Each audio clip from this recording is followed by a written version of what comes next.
My fiancé said, I need to find myself before the wedding. I'm moving back with my ex-boyfriend's family to clear my head. I said, take all the time you need. Then I sold the ring, canceled the honeymoon, and used the money for a solo trip to Bali. Her panicked calls started the day she saw my Instagram stories. Original post: I, 32 male, was supposed to get married in 8 weeks. Had the venue booked, catering paid, honeymoon to Greece all set. My fiancée Ashley, 29, drops this on me last Monday over breakfast. Brett, I need to tell you something. I'm feeling really overwhelmed about the wedding. Okay, wedding jitters. Normal. I reached for her hand. We can scale things down if you want. Your mom's been going overboard with the guest list. She pulled her hand back. No, it's not that. I need to find myself before we take this step. The coffee mug stopped halfway to my mouth. Find yourself? I've been talking to Trevor's family. Trevor, her ex from college, the one she dated for 3 years. They have that cottage upstate.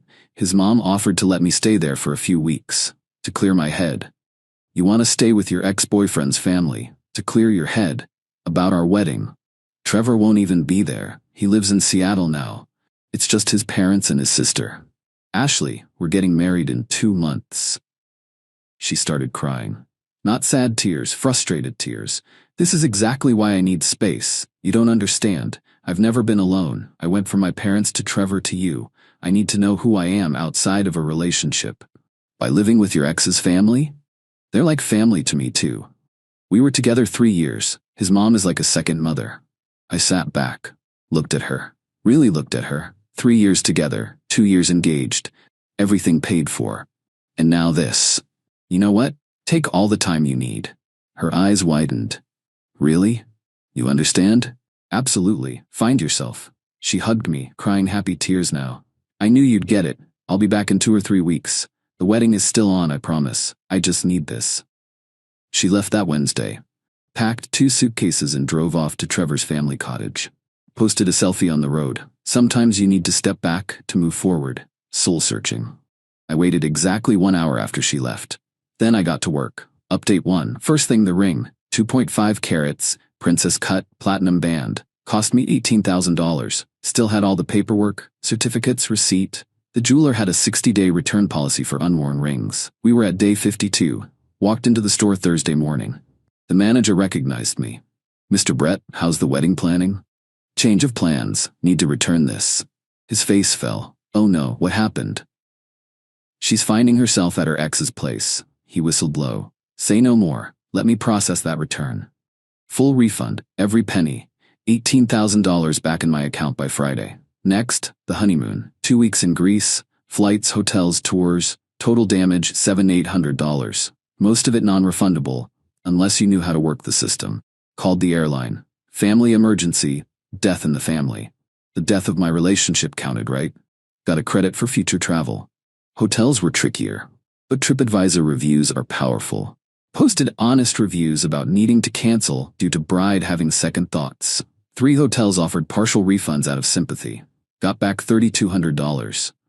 The wedding venue and catering were harder. Deposits totaled $8,500. But here's the thing. Ashley's name was on the contracts too. Needed both signatures to cancel. Fine. I'd wait. Saturday morning, I booked a flight to Bali. One way. $1,400. Used the airline credit from the Greece cancellation. Found a beautiful villa on the beach. Month-long rental. $2,000. Pocket change compared to what I'd been spending on the wedding. My boss was cool about the time off. Take all your saved vacation. You were going to use it for the honeymoon anyway. Posted my first Instagram story from the airport. Just a picture of my boarding pass. No caption. Ashley texted immediately. Where are you going? Me finding myself. Or this isn't funny, Brett. Neither is moving in with your ex's family 2 months before our wedding. Her, I told you Trevor's not even there. Me, enjoy the cottage. Turned on airplane mode. Update 2, landed in Bali 20 hours later. Villa was insane. Private beach access, infinity pool, outdoor shower, the works. Posted a story from the pool, sunset, cocktail in hand, tagged the location. Airplane mode off. Phone exploded. Ashley, 38 texts, 19 missed calls. Her mom, Karen, 12 texts, 8 calls. Her sister, Brittany, 15 texts. My mom, 3 texts, just checking if I was okay. Selected messages from Ashley. Bali? We need to talk now. You can't just leave. What about the wedding planning? This is so immature. I'm at the cottage trying to work on myself and you're partying? From Karen. Brett honey, Ashley is very upset. Call her. This is not how adults handle problems. You're being manipulative. From Brittany. Seriously in Bali? Ashley is crying. Trevor just got here, boo. Surprise visit to see his parents. Oh, Trevor was there now. What a coincidence. Posted another story. Me at a beach bar with some Australians I'd just met. Arms around strangers, huge smiles. Caption, finding myself one new friend at a time. Ashley called while I was at dinner. I answered. Brett, what are you doing? Eating the most amazing seafood. You'd love this place. I mean, what are you doing? In Bali. Same thing you're doing at Trevor's, finding myself. That's different. How? I'm working through things. You're just vacationing. Ashley, you're literally on vacation at your ex's cottage. With his family.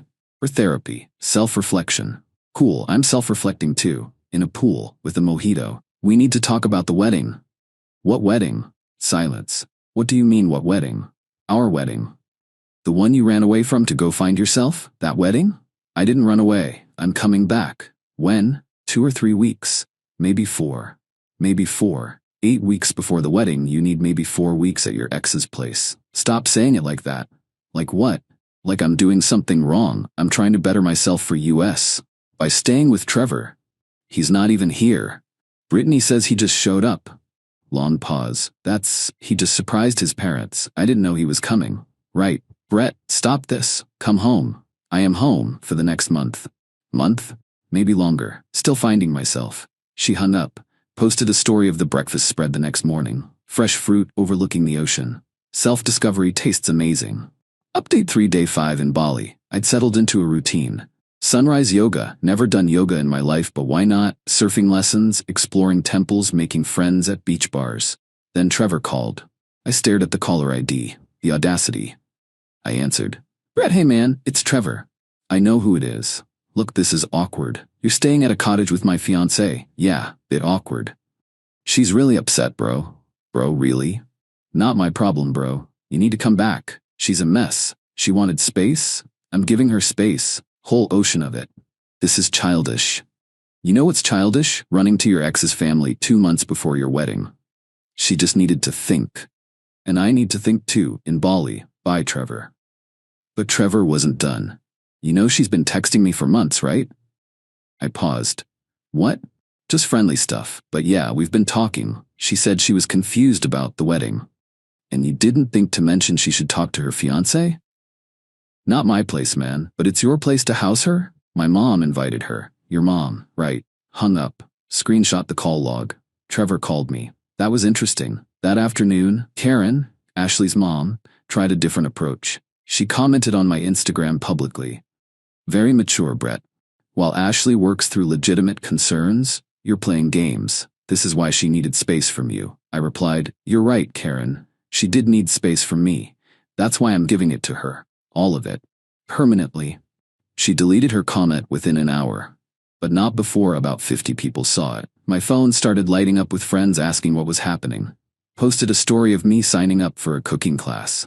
Learning to make authentic nasi goreng. Growth mindset. Ashley texted, can you please stop posting stories? Everyone's asking me why you're in Bali. Me? Tell them you're finding yourself and I'm finding myself. We're both on journeys. Her, at Trevor's cottage? That's your journey, not mine. We need to talk about the wedding venues. They're calling me. What wedding? Stop saying that. You literally left to figure out if you want to get married. I never said that. You moved in with your ex to find yourself before our wedding. The message was pretty clear. I'm coming home. Me cool. I won't be there. When are you coming back? Me when I find myself. Be serious. I am. You set the precedent. Self-discovery is important, right? She tried calling. I declined. Posted a sunset photo instead. Update 4 Day 10. The wedding vendor calls started. They couldn't reach me. New local SIM card, only checking emails once a day, so they called Ashley. The venue wanted to confirm final head count. The caterer needed the last payment. The florist was ready to finalize arrangements. Ashley was panicking. She couldn't make changes without me, couldn't cancel without me, couldn't even postpone without my signature. She sent an email, a long one. Brett, I know you're angry. I get it. Maybe I handled this wrong, but abandoning everything to go to Bali isn't the answer. We have contractual obligations. We have deposits we'll lose. Our families have made plans. I've had time to think and I realize I made a mistake. I'm ready to come home and work through this together. Trevor means nothing to me. His family was just familiar and safe when I was scared. Please come home so we can fix this. I replied, Ashley, I'm not angry. I'm in Bali. You wanted to find yourself with your ex's family. I wanted to find myself on a beach. We're both doing what we need to do. Re the wedding. You should have thought about those contracts before moving in with Trevor. Since you're still there, it's been 10 days, I assume you're still finding yourself. I'll be back when I'm ready. Maybe 3 weeks, maybe 4. Enjoy the cottage. Brett. She lost it. Called my mom crying. Mom called me. Brett, what's going on? Ashley moved in with her ex's family to find herself before our wedding. She what? Yeah. So I'm in Bali. Good for you. Really? Honey, if a girl needs to live with her ex to figure out if she wants to marry you, she doesn't want to marry you. Thanks, Mom. Send pictures. Your dad wants to see the temples. That evening, got a text from a number I didn't recognize. It was Trevor's mom, Linda. Brett, this is Linda. I think there's been a misunderstanding. Ashley just needed some peace and quiet to think. Trevor being here is coincidental. I replied, Linda, with all due respect, my fiancé is living in your cottage with your son. There's no misunderstanding. They're not sharing a room. The fact that you felt the need to specify that tells me everything. You're being unreasonable. I'm in Bali seems pretty reasonable to me. She sent 3 more paragraphs about maturity and commitment and working through problems. I didn't reply. Posted a video of fire dancers at the beach instead. Ashley commented, Really? Really? I replied with a heart emoji. Update 5 day 14. I'd extended my stay. The villa owner gave me a discount for a full month. Then Ashley did something I didn't expect. She went back home, alone. Her text, I'm home. Trevor and I are just friends. Nothing happened. Can we please talk like adults? How was the self-discovery? I discovered I want to marry you. After 2 weeks with Trevor? It wasn't like that. What was it like? We just talked about old times, about life, about relationships. About our relationship? Sometimes. And I realized I was scared of commitment, of forever. But I'm ready now. Because Trevor helped you realize that? Stop making it sound dirty. I'm not. I'm in Bali, having revelations of my own. Like what? Like I don't want to marry someone who needs her ex to convince her to marry me. Silence for 5 minutes. I'm trying to fix this. Me fix what? I'm not broken. I'm in paradise. The wedding is in 6 weeks? What wedding? I hate when you say that. The one where the bride ran away to her ex's house, that wedding's been canceled. We haven't canceled anything. Check your ring finger. Or what? Your ring. Where is it? In my jewelry box. I didn't want to lose it at the cottage. Interesting. I never take mine off, except I did, 10 days ago. Where's your ring? The same place as yours. Returned to the store. You returned my ring? My ring. I bought it. And yes, that was an $18,000 ring. Yep, paid for a lot of Bali. Screaming, crying. I held the phone away from my ear. You had no right. Ashley, you moved in with Trevor. The wedding was over the moment you packed your bags. I was coming back. To do what? Marry me out of obligation? Because you'd already sent the invitations? Out of love. Love doesn't need 2 weeks at an ex's cottage to be sure. I'm calling the venues. We're keeping everything scheduled. Good luck with that. You need both signatures. This is theft. That ring was mine. It was a conditional gift. The condition was marriage. You broke the condition when you moved in with Trevor. I'll sue you. For what? Returning my own property after you abandoned our relationship? I didn't abandon anything. Ashley, you literally moved out to find yourself. That's abandonment. For 2 weeks, with your ex. She hung up. Posted on Facebook. Some people show their true colors when things get tough. I took some time for self-reflection and growth, and instead of support, I got abandoned. Grateful to know the truth before making a huge mistake. The comments started immediately. Team Ashley versus Team Brett. I didn't engage. Posted another Bali sunset instead. Update 6-day 20. The mutual friends started picking sides. My buddy James texted, "Dude, did you really sell her ring while she was gone?" Me returned it, and she wasn't gone. She moved in with her ex, for therapy or whatever. Me. If you need your ex for therapy about your current relationship, you don't have a current relationship. Fair point. Ashley's friend Nicole was less understanding. Sent me a novel about toxic masculinity and emotional manipulation. I replied with a photo of me learning to make pottery, working through my toxic masculinity, one vase at a time. She blocked me. Then Ashley hired a lawyer. Well, her dad hired one. Mr. Peterson, seriously, that was his name. Sent an email demanding 1. Half the value of the returned ring, $9,000. 2. Her deposits back from all vendors. 3. Compensation for emotional distress. 4. The honeymoon tickets transferred to her name. I forwarded it to my cousin who's a lawyer. His response, lol. Tell them to pound sand. Legally. He drafted a response. Ring was a conditional gift, condition not met. Vendor contracts require both parties' signatures. Emotional distress? She moved in with her ex. Honeymoon was booked in my name, paid with my card. Ashley texted, "Can't we handle this without lawyers?" Me, you hired the lawyer. My dad did. Same difference. Her, I just want what's fair. Me, fair? Okay. Calculate the cost of therapy I'll need after my fiancée moved in with her ex. I'll deduct that from the ring value. This isn't funny. Neither was finding out Trevor was there the whole time. He wasn't. He only came for a few days. Ashley, I don't care if it was a few hours. You chose to find yourself with your ex instead of working through things with me.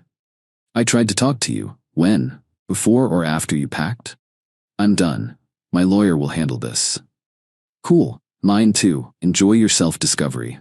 That night, posted a story of a traditional Balinese ceremony I'd been invited to. Some cultures believe in commitment, wild concept.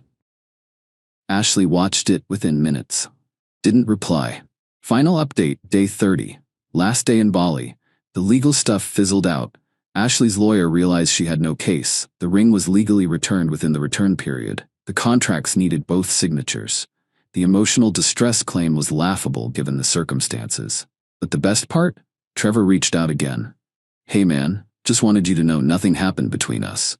Trevor, I genuinely don't care. She chose you, bro. No, she chose to run away. Then chose to come back when I wouldn't play along. That's not choosing me, that's choosing convenience. She loves you. She loved the stability, the wedding, the life we built. But when it came time to commit, she ran to you. It wasn't like that. Trevor, she's your problem now. What? We're not together. Give it time. She'll need somewhere to stay when she realizes the wedding vendors are coming after her for the cancellation fees. You're not canceling? Can't. Need both signatures, but I'm also not paying, and I'm not showing up. That's cold. That's consequences. 3 days later, back home, Ashley was at my apartment, sitting on the steps, puffy eyes, messy hair, looking rough. Can we talk? Sure. We sat on the steps. I screwed up. Yeah, I got scared. The wedding, the forever, all of it. Trevor was safe, familiar, no pressure. And I realized that's not what I want. I want you. The pressure, the commitment, all of it. Ashley, you humiliated me. You moved in with your ex. Your family attacked me publicly. Your friends called me toxic. I know. And you think now you can just decide you're ready? I hope so. I looked at her. Really looked at her. She was still beautiful. Still the woman I'd loved for 3 years. But she was also the woman who ran away to her ex when things got real. I can't. Brett, please. I can't marry someone who needs another man to validate our relationship. It wasn't like that. It was exactly like that. You couldn't figure out if you wanted to marry me, so you went to Trevor. What happens next time you get scared? Who do you run to then? There won't be a next time. You're right, there won't, she cried, begged, promised therapy, couples counseling, anything. Ashley, go home. This is my home. No, it was. Now it's just my apartment. She left. Posted one more Facebook rant about men who can't handle strong women needing space. The comments were brutal this time. Even her friends were pointing out the Trevor thing was weird. The wedding date came and went. I was in Vegas with the boys. Posted a single photo. Dodged a bullet. Caught a poker hand instead. Ashley texted, "This should have been our wedding day." Me. It was. I'm married, self-respect, beautiful ceremony. You should have been there. She didn't reply. Heard through mutual friends, she started dating Trevor 3 months later. They broke up after 5 months when she moved in with his family again to find herself before meeting his extended family at Christmas. Trevor called me. I get it now. Me told you she'd be your problem. Some lessons cost $18,000. Mine bought me a month in Bali, and the knowledge that when someone shows you who they are, someone who runs to their ex when things get tough, believe them the first time. The villa in Bali still sends me birthday wishes. Might go back next year. Still finding myself, after all. Just doing it without someone who needs their ex to validate their choices. Oh, and the vendors? They eventually came after both of us for the cancellation fees. Ashley had to pay half. About $4,000. Her dad was furious. Me? Worth every penny for the freedom. Still got the pottery vase I made. It's crooked, imperfect, and slightly useless. But at least it knows what it is and doesn't need its ex to figure that out.